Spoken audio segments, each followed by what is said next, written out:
Ja, hallo, ich bin der Ronny, komme aus dem grünen Herzen Deutschlands, Thüringen, genauer aus dem Kaff Blechhammer, was keiner kennt, aber was auch nicht so wichtig ist. Das ist mein BMW E23, 7er Baureihe aus dem Jahr 84. War eigentlich total lustige Geschichte. Ich wollte nie einen BMW 7er haben und dann war ich vor 2 Jahren am Wörthersee mit einem Kumpel, da stand ein 7er rum. Derjenige, der es guckt, wird es wahrscheinlich wissen, wer es ist, weil es stand nur ein 7er unten. Und aus Spaß zu meinem Kumpel gesagt, das wäre doch auch mal ein Projekt, wo man mal machen könnte. Und dann ist es aber relativ schnell wieder in Vergessenheit geraten. Und 3 Wochen später oder 4 Wochen später, als wir zu Hause waren, ruft mich mein Kumpel an, du, ich weiß, wo einer steht. Und dann habe ich gedacht, ach du Scheiße, das war ja überhaupt gar nicht geplant. Und da das aber nur 6 Kilometer weit weg war, habe ich gedacht, wir gucken halt mal an. Vielleicht ist er ja nichts. Es war dann genau das Gegenteil. Er war einfach komplett rostfrei. Und ja, Preis hat auch gepasst und da konnte man einfach nicht mehr Nein sagen. Ja, und dann ist das Ding halt gekauft worden und dann ging es los, was macht man jetzt damit? Und dann kam halt die Idee, wie es halt immer so ist bei so alten Autos, wo ich finde, sie müssen halt erstmal tiefer. Dann habe ich mich mit meinem TÜV-Prüfer mal ganz stark unterhalten, was er jetzt alles haben möchte, zwecks H-Kennzeichen und wie und was. Und ja, und daraufhin habe ich dann losgelegt, was allerdings auch zu empfehlen wäre, wenn man so ein Projekt startet, vielleicht vorher immer erstmal mit dem TÜV-Prüfer reden, was möglich ist, was er haben möchte, nur mal so als Tipp. Ja, und dann ging die Auswahl der Farbe los, was relativ schwierig war. Das ganze Auto ist dann foliert worden, was für mich der Vorteil ist, weil ich Folierer bin. Wäre dann blöd zu lackieren. Verbaut wurde ein Air Force Luftfahrwerk mit der Airlift 3P Steuerung, später umgerüstet auf 3H. Ja, dann ging das Problem Felgen los, weil es sollte zeitgemäß sein. Und aktuell was Neues ist ja nicht, also eBay, suchen, suchen, suchen. Irgendwann habe ich dann die gefunden, in Luxemburg leider, was mich einen Tag Fahrt gekostet hat, aber es hat sich gelohnt. Die waren so, ich habe die jetzt quasi nur neu machen, also Betten neu poliert.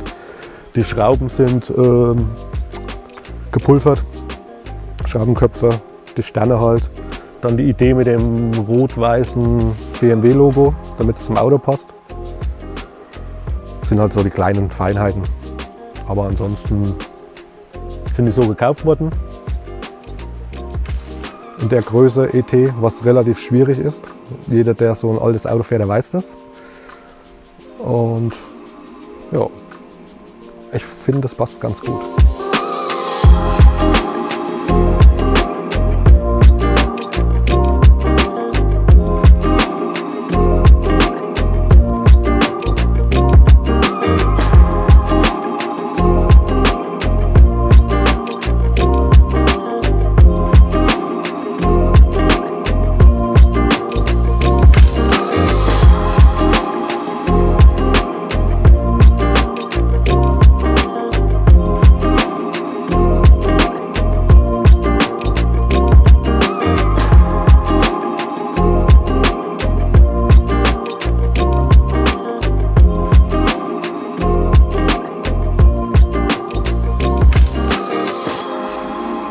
Ja, Innenraum habe ich alles original gelassen, weil ich den alten Look einfach total geil finde. Und es riecht auch noch alt, was total cool ist, wenn man einsteigt.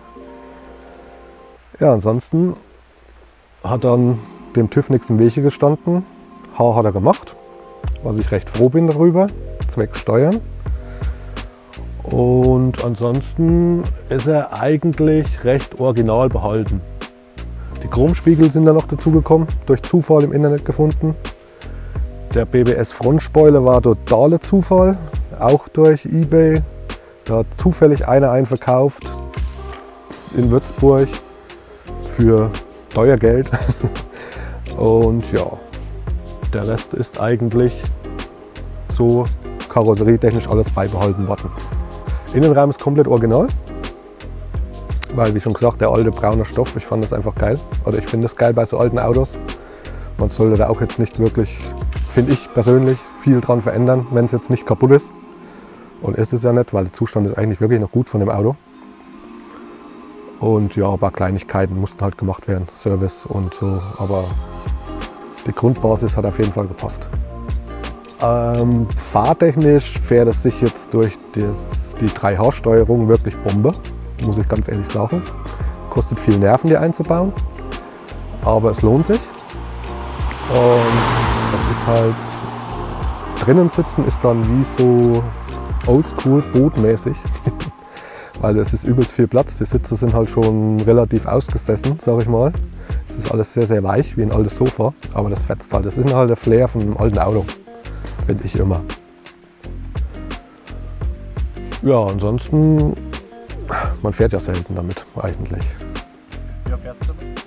Eigentlich gar nicht. Eigentlich gar nicht. Also eigentlich nur treffentechnisch, was halt dieses Jahr leider alles ein wenig flach fällt. Das sollte jetzt eigentlich am Wörthersee sein, war der Plan, aber ist ja nicht sehr wirklich leider ausgefallen.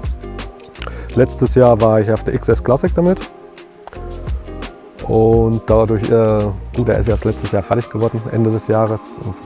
Es war noch nicht wirklich viel Treffen dabei, 2 Stück, um ehrlich gesagt. Das letzte Team Eddy und halt die XS Classic. Und dieses Jahr war eigentlich mehr geplant, aber ja, ich hoffe mal auf Blumenpflücken. Also grüßen möchte ich meinen Kumpel Elvis, durch den ich ja dieses Auto nun habe, was nicht geplant war. Und ansonsten hoffe ich, dass er euch gefällt oder auch nicht. Ich meine, das ist alles Geschmackssache heutzutage. Manche stehen drauf, manche nicht. Das ist ja wie mit der Luft. Manche sagen bei alten Autos, Luft geht gar nicht. Manche Sachen muss sein. Und ansonsten, wenn es euch gefallen hat, könnt ihr mal einen Kommentar schreiben oder Likes da lassen. Je nachdem, wie ihr möchtet. Wenn nicht, dann nicht. Bin ich euch auch nicht sauer. Und ansonsten wünsche ich euch noch einen wunderschönen Tag. Und ja, vielleicht sieht man sich ja mal auf dem Treffen. Adios.